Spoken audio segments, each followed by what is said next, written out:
श्री गणेशाय नमः. श्री स्वामी समर्थ. आज आपण उत्तरकांडातला श्री वाल्मिकी रामायण महात्म्य या अध्यायाचा 7वा भाग वाचूया.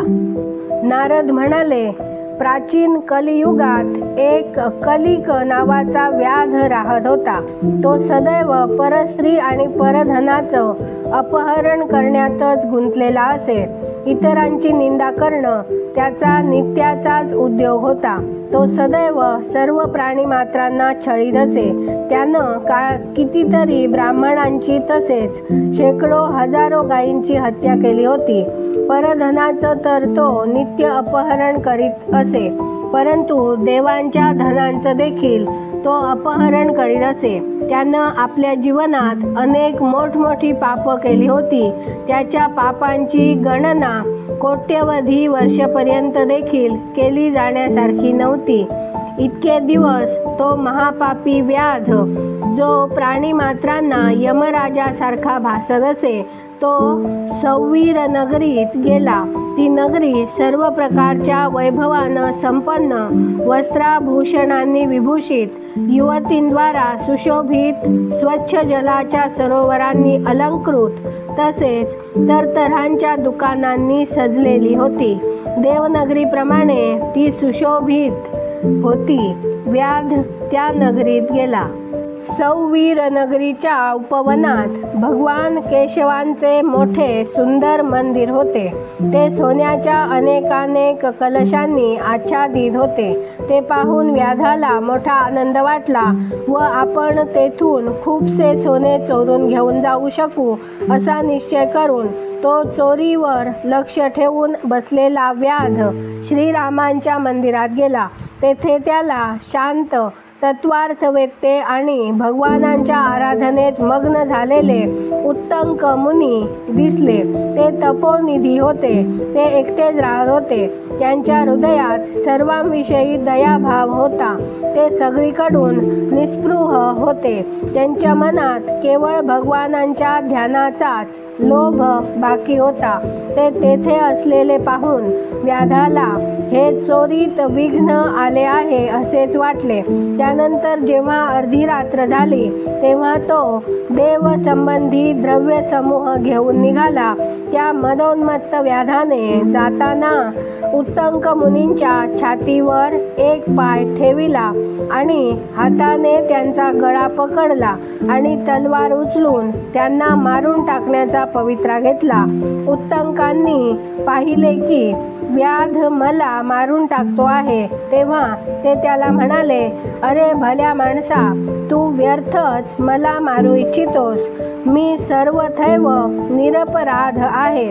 लुब्धका, सांग, मी तुझा काय बरं अपराध केला आहे? जगात लोक अपराध्याचीच प्रयत्नपूर्वक हिंसा करतात. सौम्य सज्जन निरपराधाची व्यर्थ हिंसा करत नाहीत. शांतचित्त साधू पुरुष आपल्या विरुद्ध तसेच मुख्य माणसात देखील सद्गुण आढळले तर त्यांना विरोध करीत नाहीत. जो मनुष्य वारंवार दुसऱ्याच्या शिव्या ऐकूनही क्षमाशीलता सोडत नाही, तो उत्तम गणला जातो. तो भगवान विष्णूंना अतिप्रिय असतो. इतरांचं हित साधण्यात घडलेले साधुजन कुणाकडूनही आपल्या विनाशाची वेळ येऊन ठेपली तरी त्याच्याशी वैर करत नाहीत. चंदनाचा वृक्ष स्वतःला इजा करणाऱ्या कुऱ्हाडीच्या धारेला देखील सुवासित करतो. अहो, विधाता मोठा बलवान आहे. तो लोकांना नाना प्रकारांनी कष्ट देत राहतो. जे सर्व प्रकारच्या संगांपासून दूर आहेत त्यांना देखील दुरात्मी माणसं त्रास देत असतात. अहो, दुष्टजन या जगात खूपशा जीवांना कुठल्याही अपराधाशिवाय पीडा देतात. कोळी माशांचे, चुगलखोर सज्जनांचे आणि व्याध मृगांचे ते या जगात अकारण वैरी होतात. अहो, माया मोठी प्रबळ आहे, ती संपूर्ण जगाला मोहात पाडते. तसेच स्त्री, पुत्र आणि मित्रादिंकरवी सगळ्यांना सर्व प्रकारच्या दुःखांनी युक्त करते. मनुष्य परधनाचं अपहरण करून जर आपल्या स्त्री आदींचं पोषण करीत असला तर तो काय कामाचा? कारण शेवटी ते सर्व सोडून तो एकटाच परलोकाच्या वाटेनं जातो.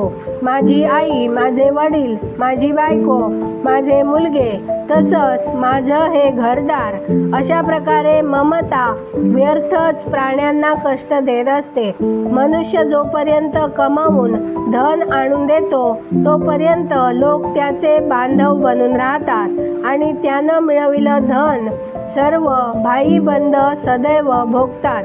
परंतु मूर्ख मनुष्य आपण केलेल्या पापाचं फलरूप असं दुःख एकटाच भोगत असतो. उत्तंक मुनी जेव्हा अशा प्रकारे सांगत होते तेव्हा त्यांच्या बोलण्यावर विचार करून तो कलिक नामक व्याध भयव्याकुल झाला आणि हात जोडून वारंवार म्हणू लागला, प्रभो, माझ्या अपराधाला क्षमा करा. त्या महात्म्याच्या संगतीच्या प्रभावाने तसेच भगवानांचे सान्निध्य लाभल्यामुळे त्या लुब्धकाची सर्व पापे नाहीशी झाली. तसेच त्याच्या मनाला मोठाच पश्चाताप वाटू लागला. तो म्हणाला, विप्रवरा, मी जीवनात खूपशी मोठमोठी पापं केली आहेत, परंतु ती सारी तुमच्या केवळ दर्शनानं नाहीशी झाली. प्रभो, माझी बुद्धी सदैव पापातच बुडून राहत असे. मी निरंतर मोठमोठ्या पापांचं आचरण केलं आहे. त्यामधून माझा उद्धार कसा बरं होईल? मी कुणाला शरण जाऊ? पूर्वजन्मी केलेल्या पापांचं फळ म्हणून मला व्याध व्हावं लागलं. इथं देखील मी पापांचंच जाळं पसरलं आहे.